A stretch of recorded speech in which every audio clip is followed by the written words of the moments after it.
السلام عليكم ورحمة الله وبركاته. ازيكم يا شباب، اخباركم ايه؟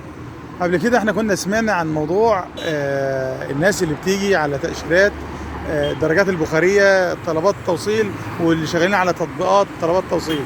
طلع قرار ان مفيش اي حد يشتغل في برامج او تطبيقات التوصيل الا اذا كان على الكفيل نفسه. يعني مفيش حد يشتغل لحاله بره الكفيل. الان انا شايف بنفسي سيارات شرطه بتوقف الناس اللي معاها سياره بتاع دراجات بخاريه، ويفتشوهم بيشوفوا الاقامات بتاعتهم، هل الكفيل بتاعه مطابق لنفس المهنه بتاعته، والكفيل بتاعه مطابق لنفس الشركه اللي شغال عليها ولا لا. يعني هو شغال على تطبيق معين على كفاله الشركه الخاصه بالتطبيق ده ولا لا.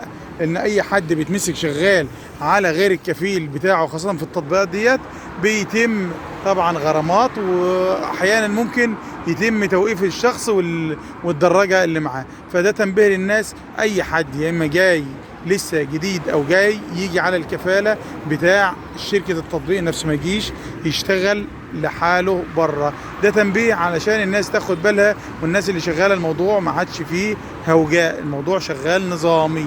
بس حبيت انبه على الناس علشان الناس اللي جايه تشتغل في تطبيقات التوصيل يبقى جاي ما يفكرش ان الموضوع كده مفتوح او سايب بدون روابط او بدون قوانين. كل واحد يعمل حسابه. حبيت ابلغكم، اللهم اني بلغت اللهم فاشهد، بس كل واحد ياخد باله. السلام عليكم.